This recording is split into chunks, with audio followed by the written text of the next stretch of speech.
Informativo Enfoque.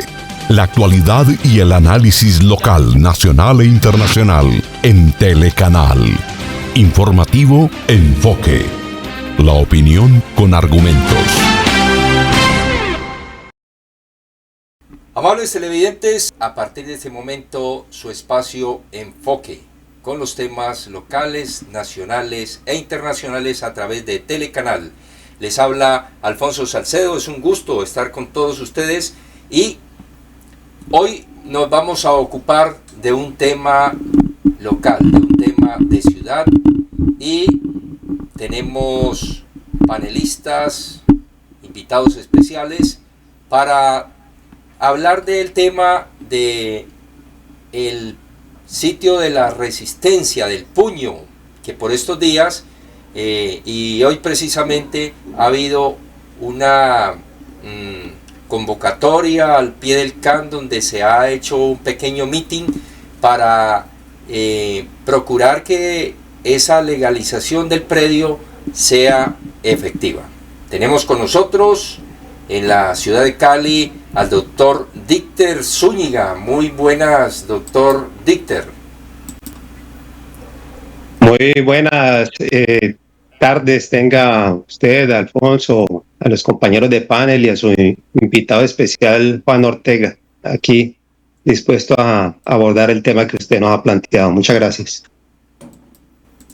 Así es, y precisamente para abordar este tema estamos invitando a un activista de ese sitio donde hace algunos años precisamente se dio la construcción de este sitio que ha sido muy polémico de parte de algunas personas que quieren que el monumento se demuela y otros que es un símbolo, por supuesto, quieren que esté por siempre. Tenemos con nosotros, entonces, bienvenido Juan a su espacio Enfoque.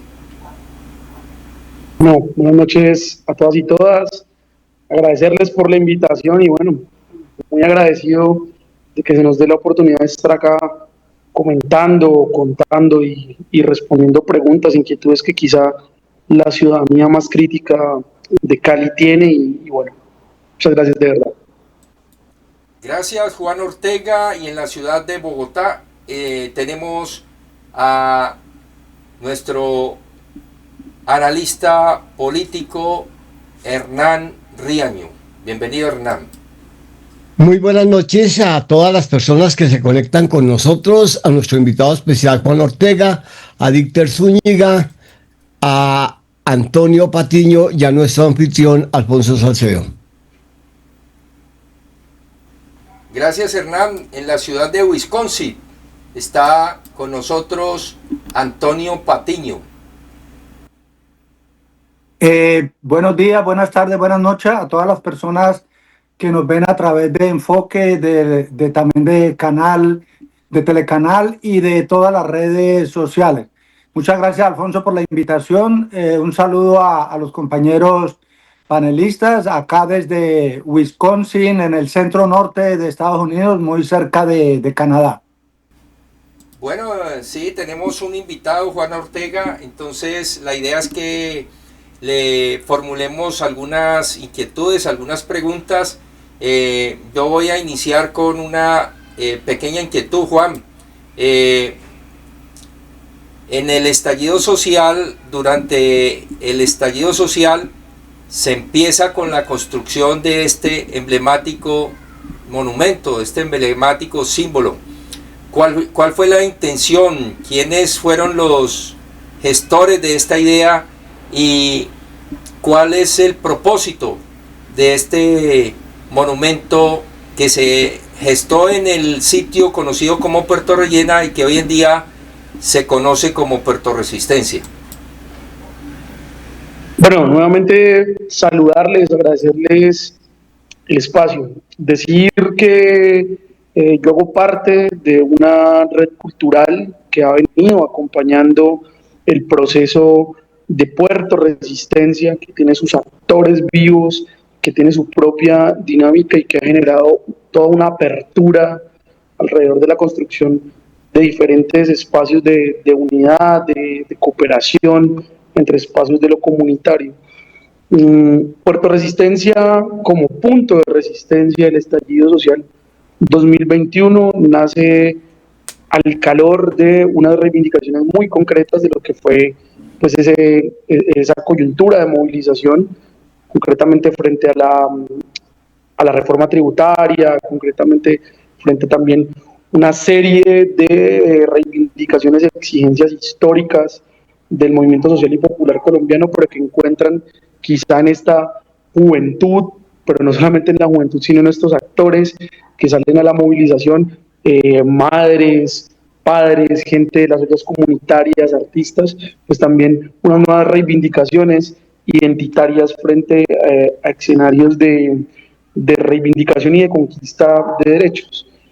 El Monumento a la Resistencia fue construido por gente de la comunidad, de ese lugar concreto que está ahí en el sector histórico de Puerto Rellena, que es como se conocía antes del 2021, que es, por llamarlo de alguna forma, una puerta hacia el oriente de Cali, hacia el distrito de Agua Blanca, un sector históricamente excluido de la toma de decisiones, excluido de la construcción de las narrativas, si se quiere, oficiales de la cultura en Cali, pero también un lugar donde se engrosan los grandes cinturones de pobreza, donde se salen los mayores indicadores de desigualdad, de acceso a derechos básicos. Son estas comunidades las que en el contexto de la movilización del 2021 pues dicen, este sector donde antes estaban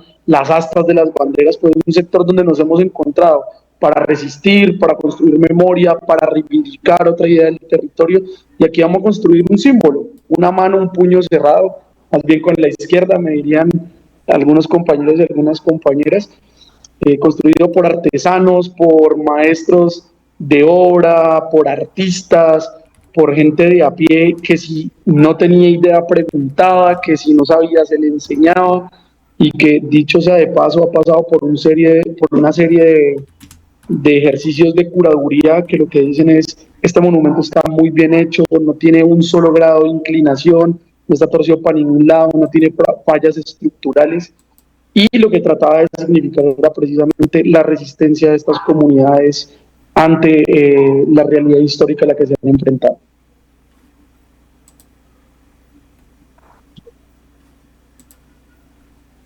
Muchos de sus seguidores, inclusive una influenciadora muy joven y parece que de ultraderecha y parece que muy popular en ese sector, han anunciado que apenas Abelardo de la Espriella se posesione, va a destruir el monumento de la Resistencia. ¿Qué va a hacer qué van a hacer ustedes? ¿Cómo se van a manifestar para oponerse? ¿Se van a oponer? ¿Van a impedirlo? ¿Qué van a hacer? Bueno, muy brevemente decir lo siguiente. Nosotros hemos sufrido un proceso constante de acoso, hostigamiento y señalamiento en Puerto Resistencia desde 2021, pero que se ha intensificado estos últimos 10 meses. Ha sido un proceso de hostigamiento que ha contado con el silencio cómplice de la alcaldía de Alejandro Eder, que ha visto crecer ante los ojos de todos y todas una narrativa de estallido social que nosotros y nosotras no apoyamos. Nosotros tampoco queremos un estallido social, pero Alejandro Eder no sabemos de dónde se sacó eso. Y eso ha generado, pues, con toda la normalidad del caso, que se nos ataque y se nos hostigue, que se nos llame guerrilleros, como esta joven que estuvo allá en Puerto Resistencia y de quien digo ahorita con conocimiento de causa, los compañeros que estaban ahí que fueron señalados por ella han emprendido acciones legales para que rectifique sus dichos sin ningún fundamento. ¿Qué vamos a hacer? Pues hay varios frentes de defensa del monumento, del territorio y de la agenda de Puerto Resistencia. Primero, los argumentos son legales. Abelardo de la Espriella desde campaña ha dicho que va a tumbar el monumento, que los peludos de Puerto Resistencia, que la primera línea, aquí los argumentos legales y al alcance de la mano. Ser presidente no es un cheque en blanco para tirar la policía, el ejército y la maquinaria amarilla a la calle a tumbar lo que se le dé la gana. Sobre todo cuando usted es el primer aforado del país. Primero, entonces, los argumentos legales. Segundo, en 2021 nosotros y nosotras ya demostramos para qué estamos. Lo demostramos en la construcción de propuesta, pero también lo demostramos en las calles, en el ejercicio de la manifestación. Creemos que el momento ha cambiado, nosotros no queremos una confrontación de ningún modo, pero tenemos muy claro que con los argumentos legales vamos a defender el territorio. Vamos a defender el territorio las veces que sea y contra lo que sea. Abelardo de la Espriella tendrá primero que aperarse de argumentos legales para tirarnos la maquinaria amarilla. Hay una vertiente diferente de esto y con esto termino. El clima de hostilidad que se ha generado por parte de la alcaldía y que Abelardo de la Espriella, que si bien se vende como un político novísimo, pues es como decimos aquí en Cali, una cara nueva pero con el mismo peinado, pues llega a pescar en río revuelto en este escenario y también ha propiciado que buena parte de la derecha local, de la fauna de la derecha local, pues se envalentone y se crea con todo el derecho de ir a Puerto Resistencia a hostigarnos. Frente a nosotros, frente a eso nosotros hemos dicho, la defensa es territorial y la defensa es con cultura, con arte y con propuesta. Porque no vamos a dejar que tres loquitos con bates negros pintados con la bandera de Colombia se crean ahorita con el derecho de ir a Puerto Resistencia o a cualquier esquina de Cali a decir, váyanse de acá. Las luchas han sido claras, han sido de corte territorial y llegamos para quedarnos. Bueno, Juan, hay unas acciones, o sea, sí, desde lo jurídico que se están adelantando precisamente para ese reconocimiento, pero hay información en redes y inclusive inteligencia artificial que dan por sentado de que ya hubo un reconocimiento por parte de Juan David Correa como ministro de Cultura de Colombia, de este monumento como un bien de interés cultural de ámbito nacional, que está supuestamente incluido en la lista nacional de patrimonios de Colombia y que por lo tanto ya es objeto de una protección especial. Por un lado quisiera que nos aclararas eso, cuál es el estado actual de ello.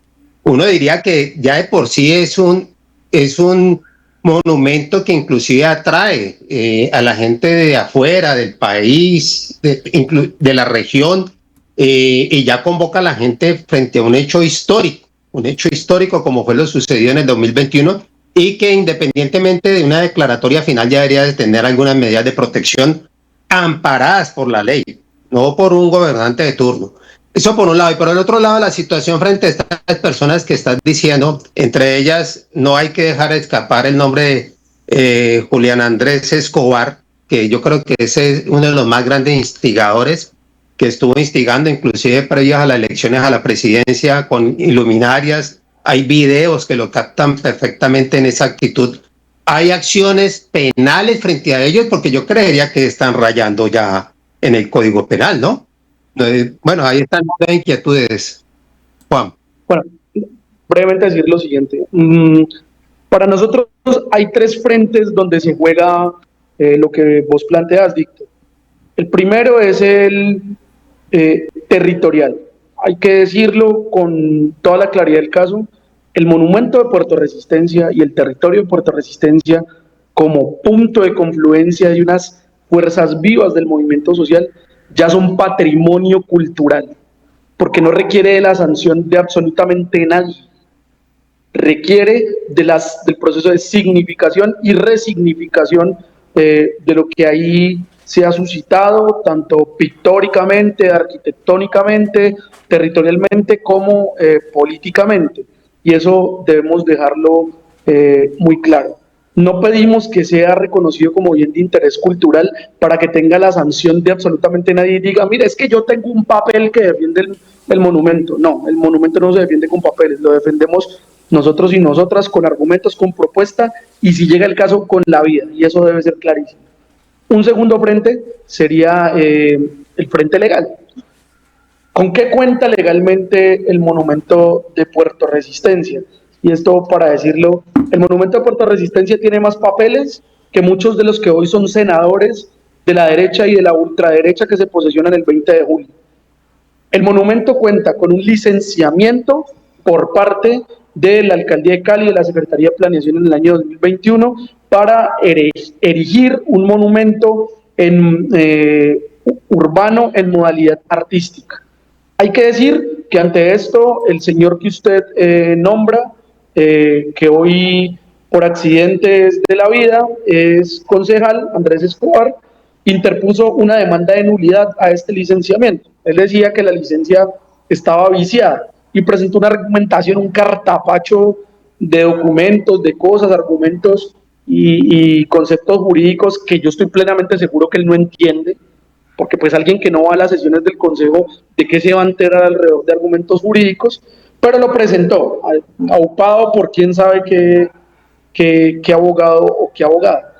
No recuerdo cuál es el juzgado, pero el juzgado en primera instancia ya falló a favor de del proceso de licenciamiento. El proceso de licenciamiento hoy cuenta con un fallo en primera instancia que lo respalda. Y eso es el primer elemento jurídico que Abelardo de la Espriella y su séquito de gente rabiosa van a tener que sortear. Eso, digamos, en este segundo frente que sería el frente de lo jurídico.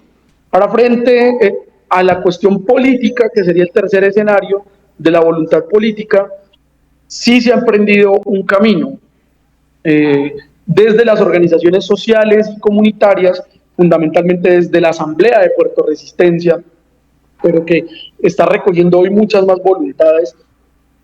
Se han sumado organizaciones de víctimas, se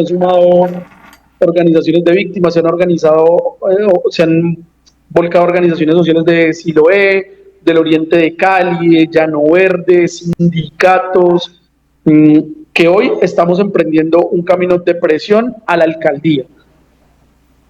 Hay un camino para convertir a Puerto Resistencia en bien de interés cultural que pasa sí o sí por la alcaldía de Alejandro Eder, y es la inclusión del monumento en el inventario de bienes y servicios, de bienes muebles de la ciudad.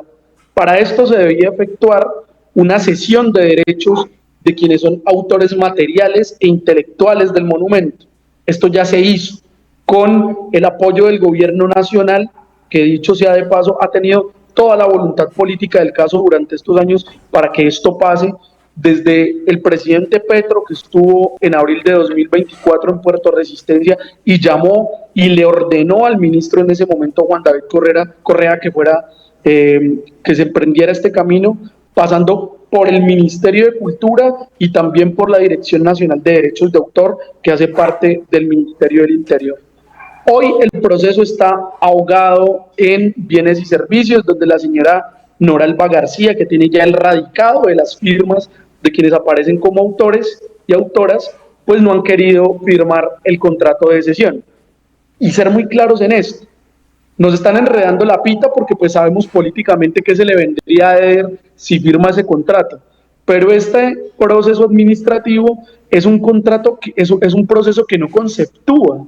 O sea, no es como que bienes y servicios arroja un concepto, sí lo incluyo en el inventario porque, o no lo incluyo en el inventario porque.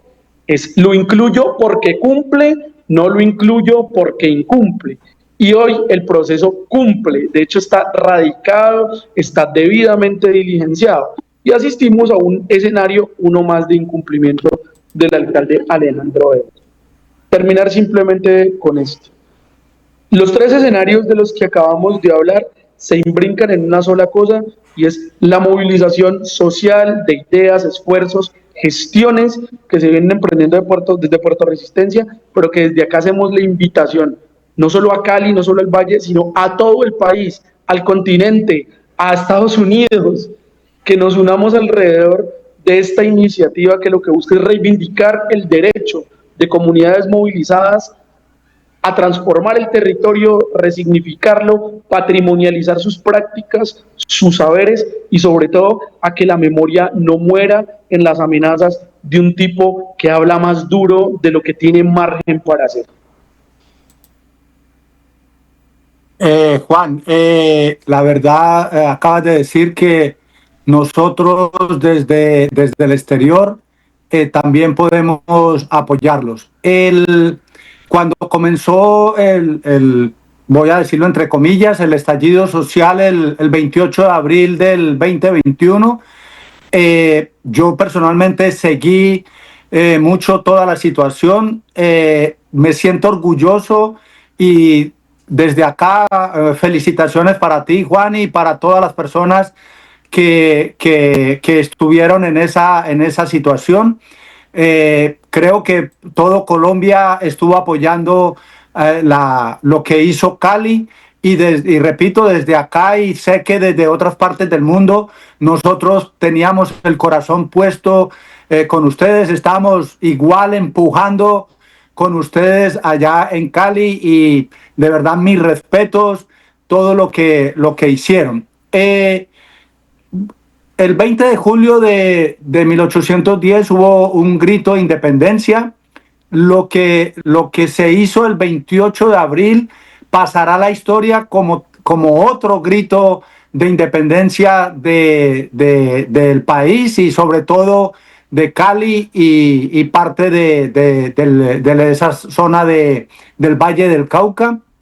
Mi pregunta es, ustedes ahora para este próximo 20 de julio, que es el próximo lunes, el presidente Petro convocó al pueblo. ¿Ustedes tienen organizado algo especial? Porque has dicho que se va a hacer una movilización pacífica y todo. Entonces, un abrazo, le repito, un abrazo para ti, Juan, y para todas las personas que están en la labor. Y mi pregunta, la repito, es, ¿ustedes tienen algo organizado para el próximo lunes 20 de julio? Eso por el final. Yo creo que la solidaridad y el apoyo internacional es fundamental en los procesos políticos que reivindican derechos. Por ahí hay un viejo principio que se nos ha olvidado, que es el del internacionalismo.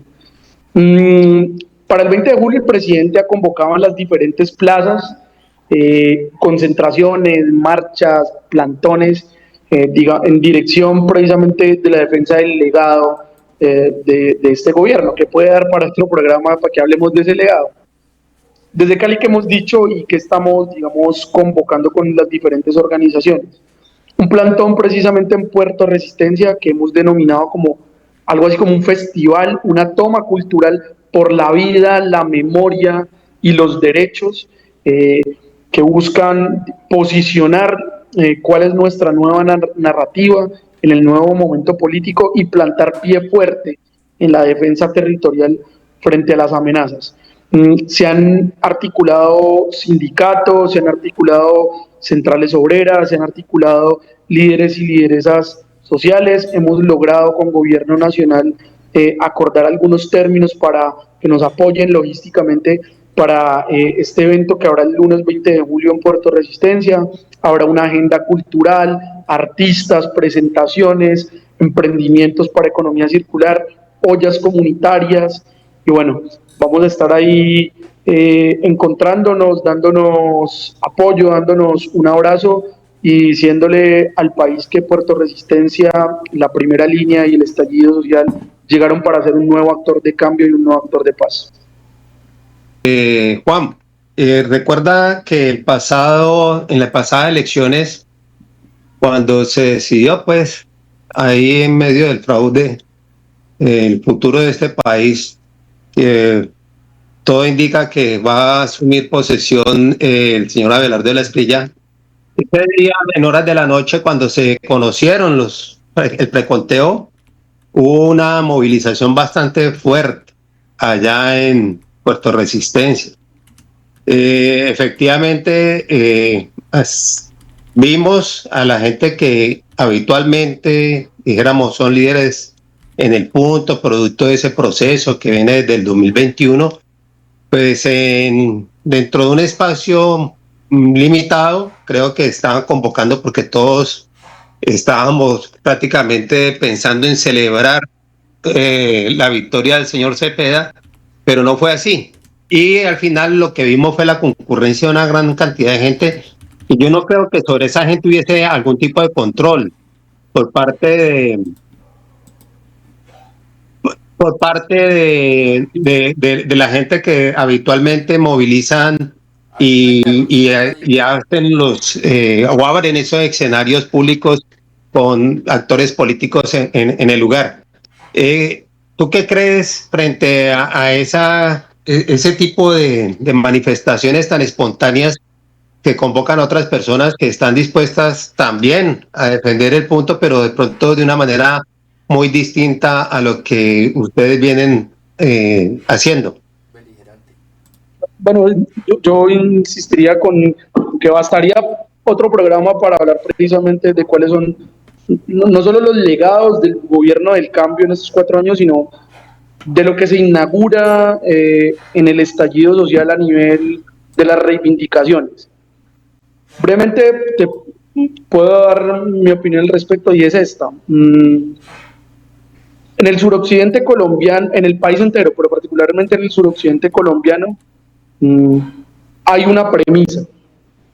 Puerto Resistencia no es el ombligo de la izquierda, no es el ombligo de las reivindicaciones, pero sin duda alguna es por donde hoy pasan y bullen con más fuerza las fuerzas vivas del movimiento social, en torno no solo a las reivindicaciones, sino a los sueños de transformación. Puerto Resistencia convoca en sí misma por ser Puerto Resistencia. Puerto Resistencia es relevante en sí mismo por lo que pasó en Puerto Resistencia. Puerto Resistencia es un lugar de memoria y es un lugar donde se ejemplifica la pujanza del colombiano de a pie que lucha por sus derechos, porque Puerto Resistencia, sus jóvenes, sus primeras líneas, sus madres, sus artistas entregaron dos cosas que muy poco se ha entregado en este país por parte de la derecha. Esto dicho con distancia, con respeto y con reconocimiento a la memoria. Y son caídos, muertos por la defensa de los derechos y gente que ha entregado su libertad. Puerto Resistencia tuvo 10 compañeros y compañeras, 10 compañeros, perdón, presos por defender su libertad en el 2021 y por defender los derechos, aún hoy con procesos abiertos. Y eso es una cuestión que ejemplifica muy bien por qué Puerto Resistencia es tan importante para la mayoría de la ciudadanía caleña.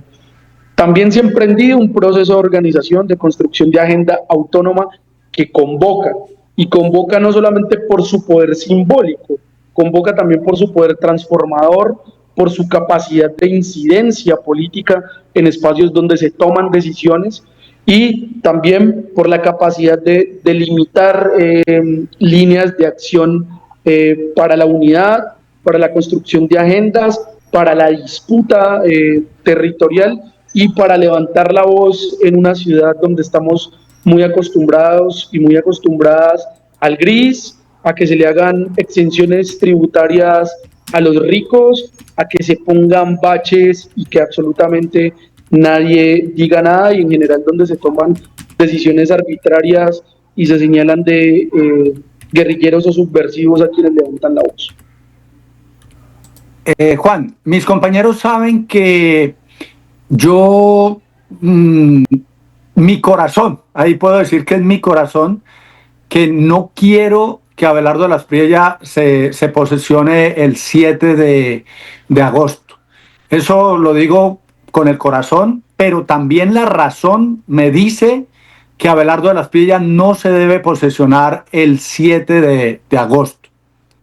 Si en justicia nos vamos, juristas o por ejemplo el señor, el magistrado Luis Guillermo Pérez Casas nos lo dijo a nosotros en este programa. Hoy vi que ya nuevamente radicó lo que le estaba pidiendo el Consejo Nacional de Estado, y aparte de eso adjuntó otras pruebas. Entonces, para mí personalmente, esto no lo digo ya con el corazón, sino con la razón, ese señor no se debería posesionar el 7 de agosto. No solamente sería una vergüenza nacional allá en Colombia, sino una vergüenza mundial. Juan, ustedes sepan que desde acá de Estados Unidos cuentan con el apoyo de muchas personas que pertenecen al Partido Demócrata. Cuentan con gente muy importante de la política de acá, no solamente de la política, sino también de medios muy importantes de acá, de Estados Unidos. Entonces, mi pregunta es, y más que una pregunta, es una petición. De verdad, ustedes deben poner todo para que ese señor no se posesione el 7 de agosto. No estoy invitando a la violencia, pero pacíficamente se puede hacer. El monumento de Puerto Resistencia se puede convertir en un florero de Llorente. No me gustaría que fuera un nuevo florero de Llorente como lo que sucedió el 20 de julio de 1810, pero puede llegar a pasar. Entonces, todo mi apoyo, de corazón los animo, y me gustaría saber, creo que lo dijiste anteriormente, que hasta con la vida se puede pelear por ese monumento, y con la vida también se puede pelear que ese señor no se posesione el 7 de agosto. Entonces, ¿cómo lo ves, Juan? Primero hay que decir cosas. Los diferentes informes de inteligencia, incluso el mismo MOE, han dicho aquí no pasó nada, todo lindo, todo bello, no hubo fraude.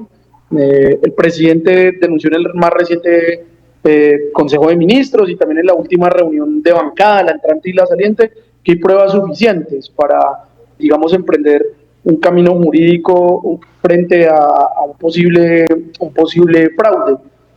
Nosotros creemos que hubo fraude y que el fraude no se fraguó en primera ni en segunda vuelta, mucho antes. Digamos que hay una serie de ataques hacia el pacto histórico en su capacidad electoral y en su capacidad orgánica de centralizar esfuerzos para lo electoral. Y eso no lo podemos ignorar. El fraude se vino fraguando en los últimos 10 meses, y no solamente por la vía de afectar el registro en los E14, sino de debilitar la capacidad orgánica del pacto histórico. Hemos conocido la intención de este señor que supuestamente queda electo de posicionarse en Cali o en el suroccidente en una guarnición militar. También hay que decir que el día de hoy las secretarías de Senado y Cámara han especificado cuáles serían las condiciones bajo las cuales eso se daría. Y eso pone el puño de Puerto Resistencia, sea en Cali, sea en Popayán, sea en Neiva, sea donde sea, en un peligro concreto frente a las amenazas que ha efectuado Abelardo de la Espriella. ¿Qué hemos dicho nosotros? Desde el 20 de julio, este lunes, que empieza el tema movilizatorio al que llamó el presidente Petro, estamos en guardia permanente en el monumento, en cuidado de nuestro territorio, en dinamización y agitación de agendas de corte territorial, porque ese monumento lo tumban solamente cuando nos saquen a nosotros en un carro fúnebre. Ese va a ser una efigie de memoria y de paz, o va a ser una tumba, porque nosotros no vamos a dejar que ese monumento nos lo tumben con maquinaria amarilla y 3 loquitos combates que lleguen a decir que son más que nosotros porque pertenecen a las familias de las camionetas blancas de Ciudad Jardín. Juan, se habla, usted me corregirá si me equivoco, por favor, pero se habla de una segunda posibilidad, una posibilidad de tumbarlo, pero creo que hay una posibilidad de reconstruirlo, de hacer un nuevo monumento con la asesoría de ingenieros, de arquitectos. ¿Es esto cierto? Y si eso sería una opción, ¿ustedes estarían de acuerdo teniendo que lo que está construido hasta el momento es un símbolo? Hay que ser muy claros en esto, y la postura de la Asamblea de Puerto Resistencia, de quienes son autores y autoras materiales intelectuales del monumento, es que no es opción moverlo a otro lugar, ni tumbarlo para reconstruirlo, y cualquier tipo de modificación tiene que pasar legalmente por un proceso de curaduría que incluya a quienes aparecen en la Dirección Nacional de Derechos de Autor como tal. Eso debe ser clarísimo. ¿Qué ha pasado? Claro, se ha generado un conjunto de narrativas que promueven esto que vos comentabas, lo digo respetuosamente, pero con toda la claridad. La gente está envalentonada porque el alcalde y este señor que quedó de presidente permiten que eso pase. Entonces, cualquier persona se para en el monumento con un celular a decir guerrilleros o a decir hay que hacer una acción popular para mirar qué piensa la ciudad sobre este monumento, para ver si lo movemos, lo derrumbamos y matamos a la gente. Y al respecto hay que decir lo siguiente: si van a hacer una acción popular para el monumento de Puerto de Resistencia, pues hay que hacer una consulta popular para el monumento de Puerto de Resistencia, pues hay que hacer una consulta popular igual para el monumento a Sebastián Moyano, que está allá arriba en el mirador, el de Sebastián de Belalcázar. Hay que ser muy claros: el monumento de Puerto Resistencia no es un monumento para gustar, como el monumento de Belalcázar tampoco es un monumento para gustar. Los monumentos no son para todo el mundo. Hay que estudiar, digamos, de fondo qué es lo que recubre intelectualmente, jurídicamente, patrimonialmente un monumento. Hay monumentos que no son para todos.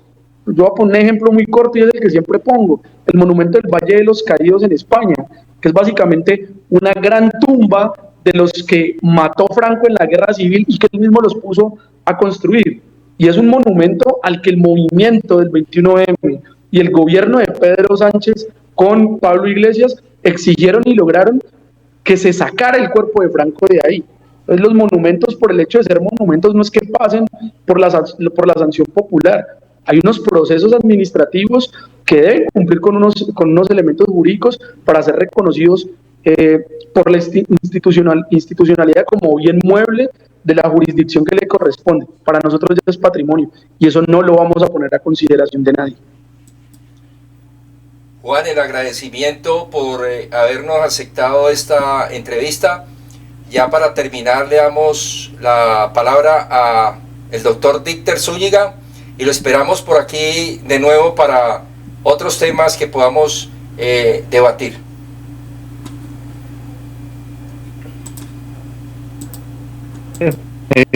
Desde la Organización de Derechos Humanos también hemos estado muy pendientes del asunto.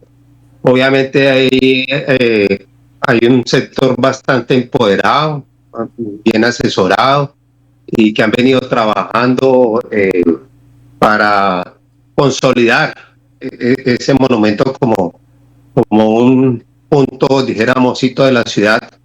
Es un monumento que reúne unas características muy especiales que las acaba de exponer Juan, por ejemplo, de que esto no es un monumento pago o prepago. Esto no fue que le pagaron a un artista, sino que surgió de la misma comunidad. Los artistas allí estaban apoyándose los unos a los otros, y bueno, y representa un momento muy importante, no solamente para la ciudad, sino para la historia de nuestro país. Inclusive muchos, cuando esto sucedió, lo comparábamos con lo que fue aquella revolución de los comuneros, previas a toda la gesta revolucionaria que adelantó Simón Bolívar y otros patriotas, porque reunía unas características similares. Y bueno, creo que el tiempo nos está dando la razón. Es un momento muy importante, tiene su monumento, un símbolo que hay que defender. No solamente, dijéramos, representa un punto en particular, sino que representa a toda la ciudad, si se quiere, y al país. Aquí han salido también jóvenes de diferentes puntos de resistencia, algunos que conforman eso que algunos llaman la Unión de Resistencias Cali, precisamente a decir es que esto nos representa a todos, no solamente a la gente del territorio que allí donde él está.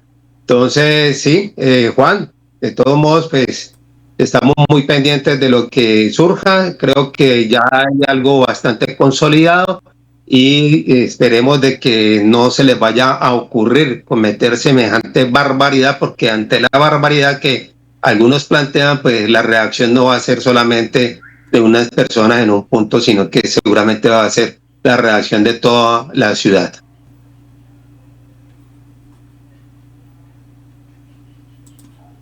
leer una noticia que me llama mucho la atención y podría muy seguramente tener relación con el mural de la Resistencia.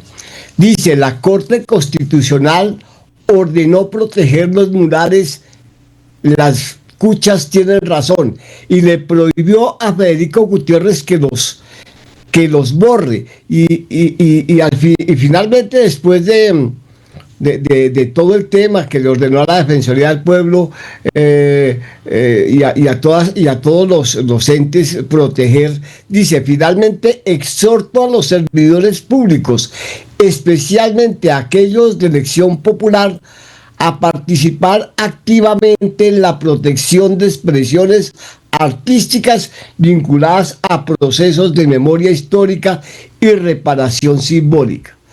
Esta sentencia, este dictamen de la Corte Constitucional podría asimilarse también para defender el monumento.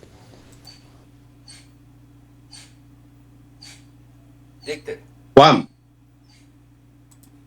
También leí la noticia hace un rato y digamos que siento un precedente interesante alrededor de la defensa de un ejercicio artístico, cultural, patrimonial, que reivindica la memoria, y en ese sentido es muy parecido, sino que igual a lo que hemos hecho desde Puerto Resistencia. Jurídicamente recubriría quizá otras especificidades, en esto nos podría ayudar Dicter en algún momento, porque esto sea alrededor de la presentación de unas acciones de tutela frente a ataques que han emprendido agentes de la derecha, como este señor Andrés El Guri, no me acuerdo, el señor de Medellín, el energúmeno, el energúmeno este que sale con un bate a decir que va a cascar gente en Medellín, y frente al ejercicio de las madres buscadoras y estos murales que se masificaron de las cuchas tienen razón, que valdría también decirlo, aquí en Cali se hizo uno y el alcalde Alejandro Eder lo mandó a pintar de gris. Siento un precedente aprovechable para esta disputa que hemos emprendido, pero quizá por caminos distintos. Termino con esto porque la pregunta es muy específica. Desde Puerto Resistencia hemos tenido gestos de paz con la alcaldía de Alejandro Eder. Puedo contar 4 hechos de paz que hemos tenido a son de nada, simplemente por entablar escenarios no condicionados de diálogo con el alcalde, que han sido unilaterales de Puerto Resistencia hacia acá, y que el alcalde Alejandro Eder ha desconocido, ha invisibilizado y sobre todo ha aprovechado para decir que son gestión de él. Y con lo que nos hemos encontrado es con la dogmatización de siempre, la satanización de siempre.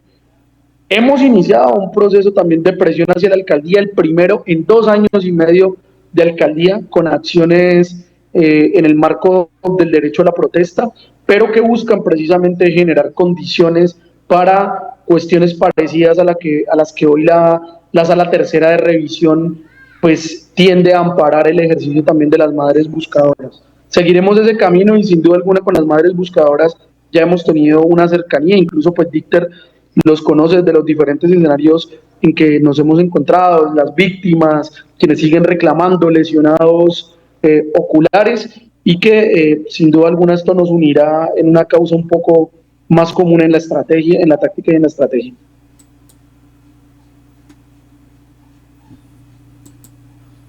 No, a ustedes les quiero agradecer por el espacio, ojalá podamos tener espacios continuados de este corte. Compañero que está en Wisconsin, estamos disponibles para conversar, como decimos en Puerto Resistencia, disponible Puerto Resistencia. A Dicter, un compañero que está muy presto siempre a impulsar, a acompañar, a visibilizar. Gracias y bueno, seguimos en la pelea. Bueno, muchas gracias, Juan. Estamos aquí en Enfoque, espacio de Telecanal, espacio de opinión, y por favor le rogamos que nos visibilice, comparta a través de la página de YouTube y a través de la página de Face, para que todos se enteren de ese diálogo tan interesante que usted nos ha compartido. Vamos a continuar y tenemos un tema para darle continuidad al espacio es el tema de Beto Coral. Beto Coral, como ya sabemos, es un activista en redes que tuvo bastante protagonismo en Estados Unidos y venía anunciando de una demanda contra Abelardo de las Piedras.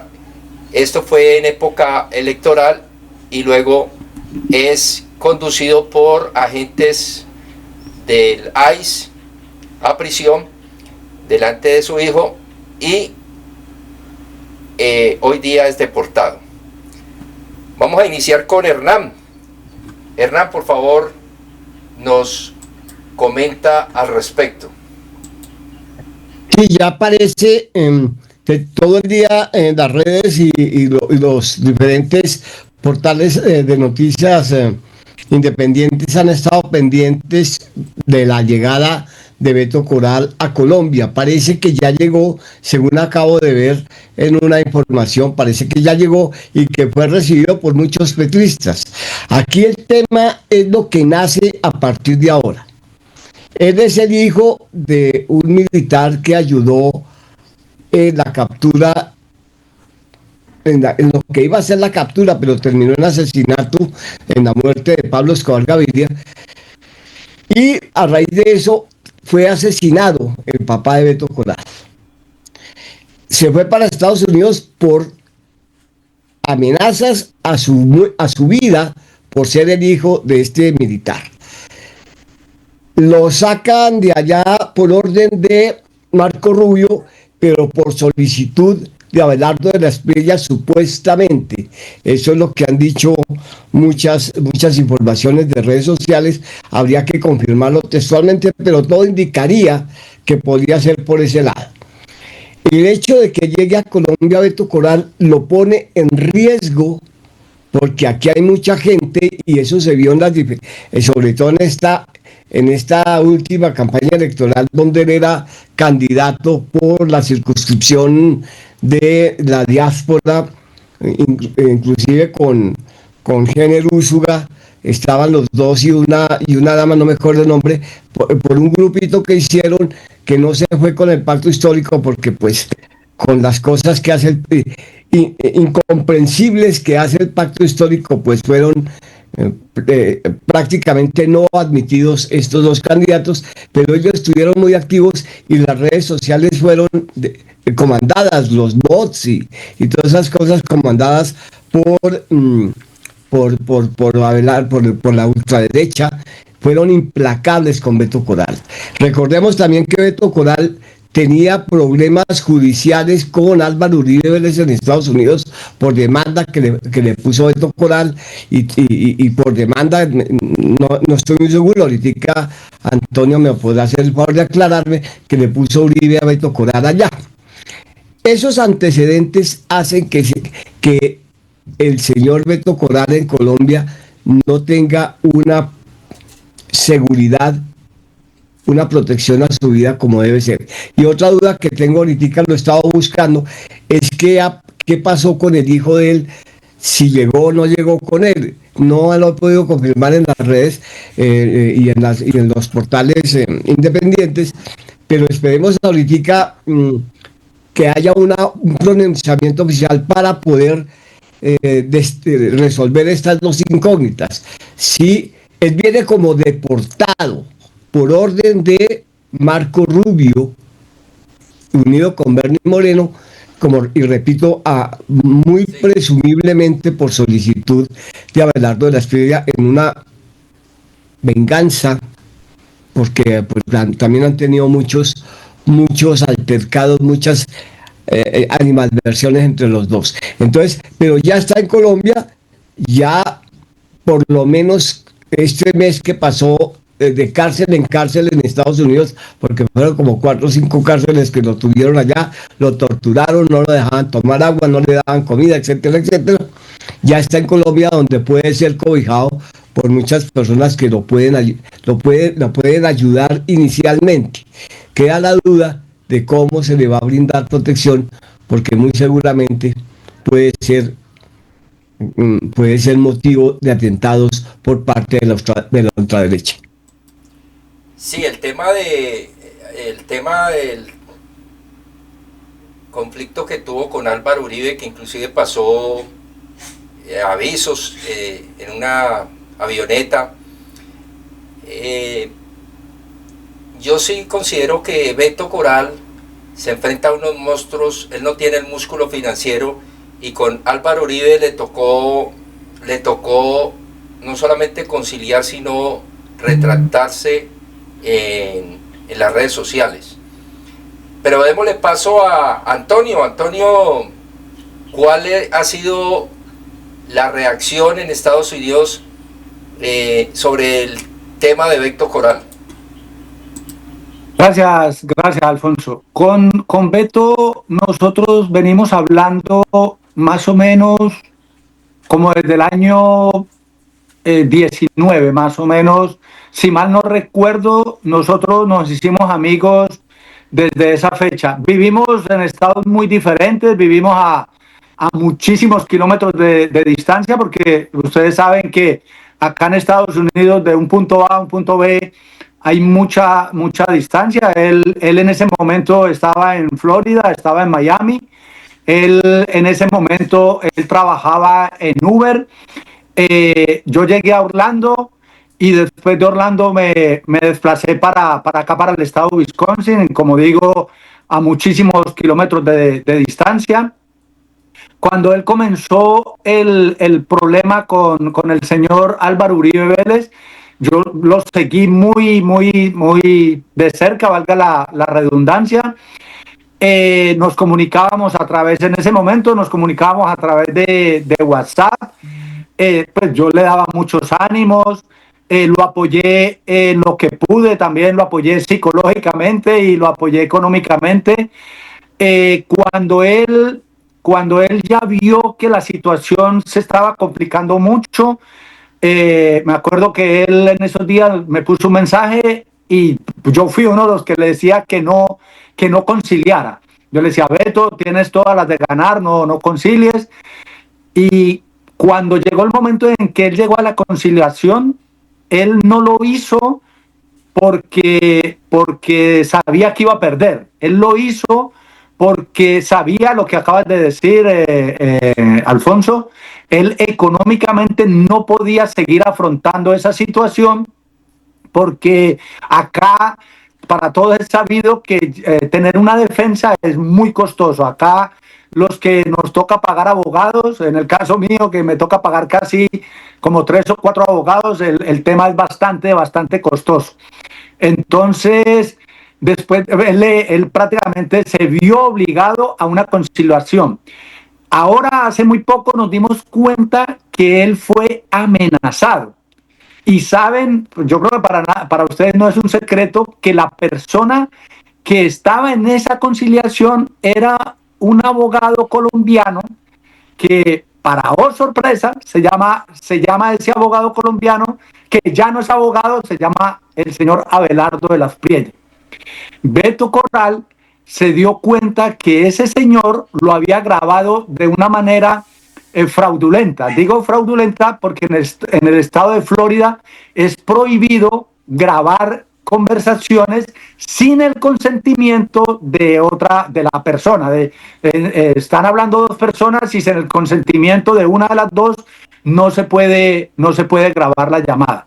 Entonces, de eso también nos dimos cuenta, y a raíz de eso fue que se le vinieron todos los problemas a Beto, porque cuando Abelardo de las Prielles se dio cuenta que eso salió a la luz pública, él prácticamente ya estaba en campaña presidencial, y se cree, lo que dijo ahora Hernán, se cree que a raíz de eso fue que le llegó una parte, no directamente la ICE, sino una policía que también es como una parte de ICE, que le llegaron a Beto cuando él iba con su niño, iba con su perro, y pues todos vimos la noticia y todos, yo particularmente he seguido mucho el caso de Beto.